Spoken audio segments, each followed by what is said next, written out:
Argumen ketiga bumi bola, GPS dan Google Maps.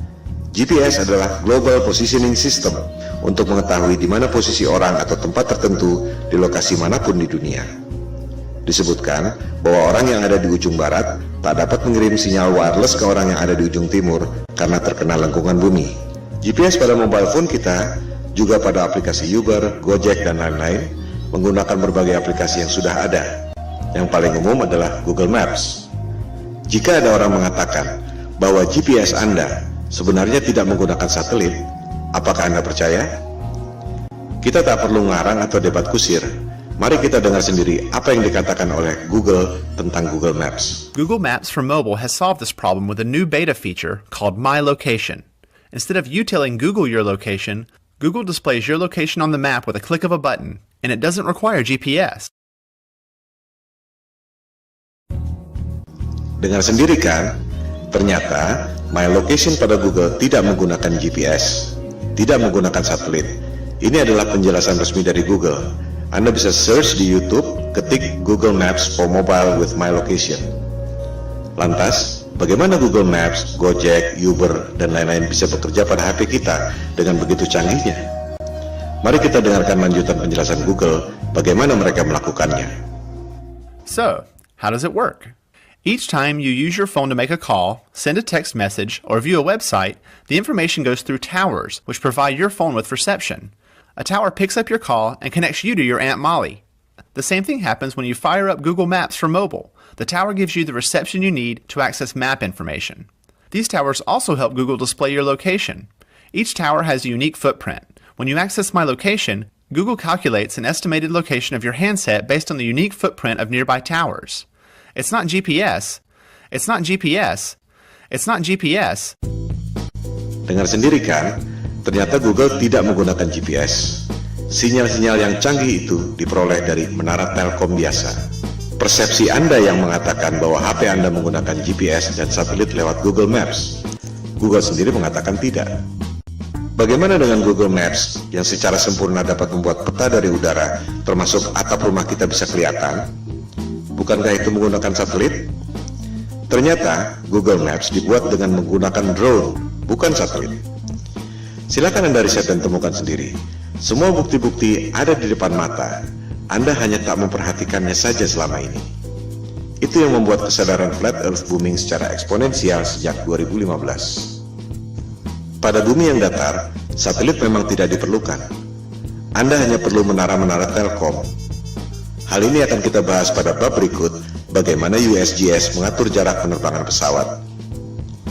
Pertanyaan yang mind-provoking adalah, jika Anda bisa dapat uang 1,5 triliun rupiah untuk membuat satelit, padahal sebenarnya Anda cuma keluar biaya bikin tower 150 juta, keuntungan 10.000 kali lipat, dan orang tak ada yang tahu, Anda mau atau tidak?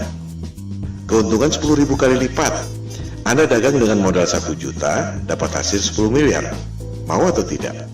Saya tidak mengatakan Indosat atau PT Telkom menipu dengan satelit, sebab mereka tak bisa bikin satelit.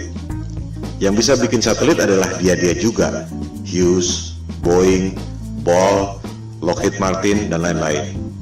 Jika ditelusuri lagi, perusahaan-perusahaan aerospace membuat satelit itu dimiliki oleh dia-dia juga. Kelompok 1% penduduk yang lebih kaya dari 99% penduduk dunia lainnya. Kelompok 1% ini sudah lebih dari 100 tahun memonopoli bisnis lewat kartel untuk mengontrol harga agar menjadi mahal. Berlian misalnya, harganya menjadi mahal akibat dimonopoli oleh kartel. Mereka membuat ilusi supply dan demand supaya harganya tinggi. Di sektor supply, sebenarnya sumber daya berlian tidak selangka itu. Silakan Anda cek bagaimana kartel De Beers bisa menguasai pertambangan berlian dan membuatnya seolah-olah itu barang langka. Di sektor demand, kartel membuat ilusi seolah-olah berlian adalah kebutuhan manusia. Seolah-olah perkawinan Anda tidak afdol jika cincin kawin Anda tak ada berliannya. Itu sebenarnya adalah propaganda marketing yang dimulai tahun 1940-an. Begitu pula dengan ilusi minyak adalah sumber daya fosil. Minyak adalah senyawa hidrogen, oksigen, dan karbon, disebut hidrokarbon, yang berasal dari perut bumi. Tak ada bukti bahwa minyak berasal dari fosil tumbuhan dan dinosaurus. Itu adalah ilusi yang diciptakan oleh Rockefeller agar harga minyak menjadi tinggi. Rockefeller mengundang saintis ke konferensi Jenewa tahun 1892 untuk memulai propaganda bahwa minyak berasal dari fosil dinosaurus dan tumbuhan. Padahal, fosil adalah benda padat dan hidrokarbon minyak adalah benda cair. Fosil yang berasal dari makhluk hidup tak pernah jauh dari permukaan bumi. Sementara, manusia mengebor minyak sampai kedalaman 10 km dan tak pernah ada bukti bahwa fosil ditemukan di kedalaman itu. Tak semua orang menyadari bahwa media-media massa besar di dunia dimiliki oleh 6 perusahaan saja. Si kelompok 1% itu mampu memonopoli informasi yang diterima oleh 99% penduduk dunia lainnya. Hal ini yang disebut sebagai propaganda, mind control.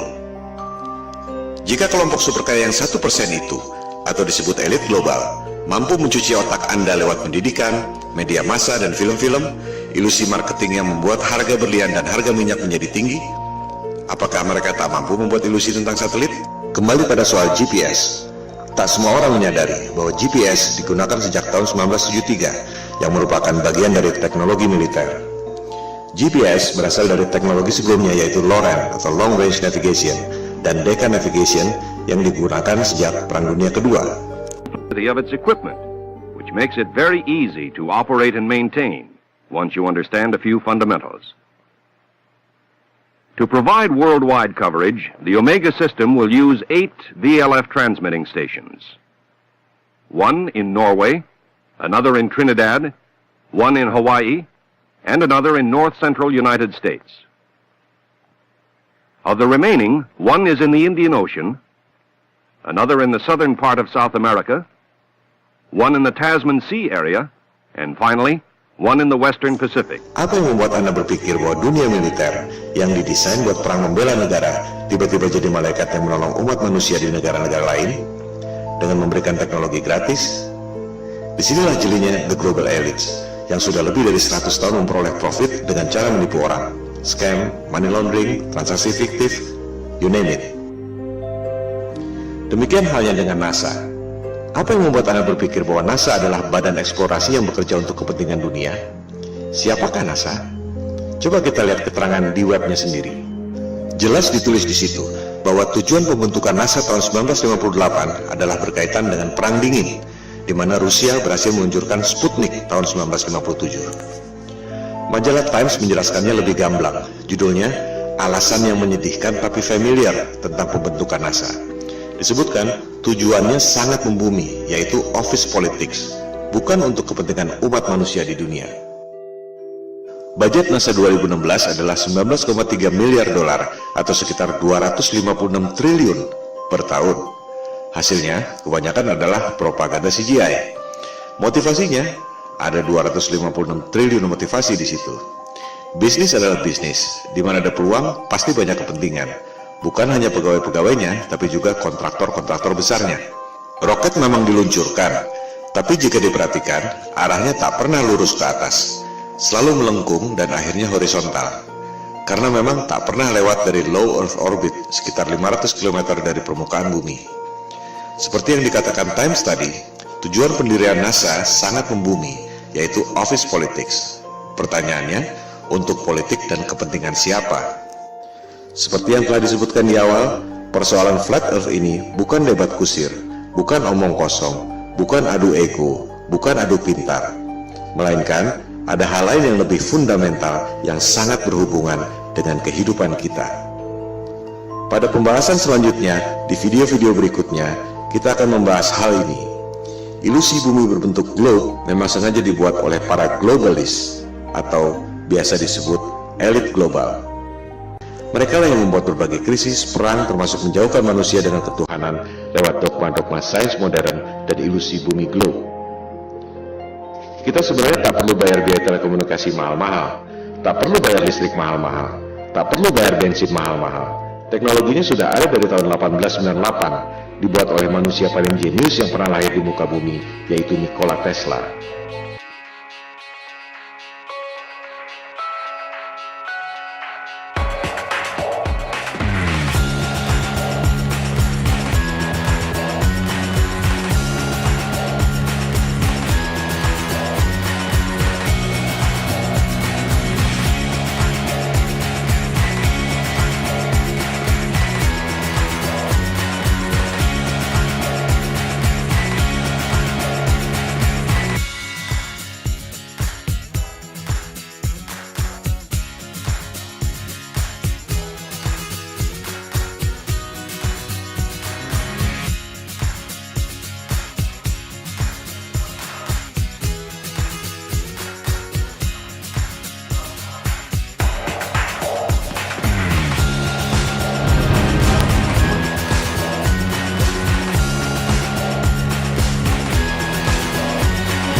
Seperti yang telah dikemukakan tadi, kita sebenarnya tak perlu bayar listrik mahal-mahal, tak perlu bayar biaya telekomunikasi mahal-mahal, tak perlu bayar bensin mahal-mahal. Teknologinya sudah ada sejak tahun 1898 yang dibuat oleh Nikola Tesla. Itu sebabnya ia dikucilkan oleh JP Morgan, salah satu pentolan elit global. Hal-hal seperti itulah yang dilakukan agar kelompok yang 1% itu bisa mengontrol 99% penduduk dunia lainnya. Berbagai manipulasi dan propaganda mind control dilakukan, seperti membuat ilusi supply dan demand, ilusi satelit, ilusi GPS, ilusi bumi berbentuk globe, ilusi bahwa mereka adalah kelompok adidaya yang sudah mampu melakukan eksplorasi ruang angkasa. Bangkitnya kesadaran flat earth merupakan ancaman bagi mereka. Oleh sebab itulah pemaparan ini diberi judul Konspirasi Bumi Datar. We don't have time for a meeting of the Flat Earth Society. Soal foto-foto CGI, satelit, dan GPS yang sudah kita bahas adalah soal teknologi, belum masuk pada sains yang sebenarnya. Kita akan membahas pada episode berikut. Sementara ini, kita tutup argumen GPS dan Google Maps dengan fakta bahwa Google Maps dan GPS tidak menggunakan satelit, melainkan menggunakan menara telkom biasa.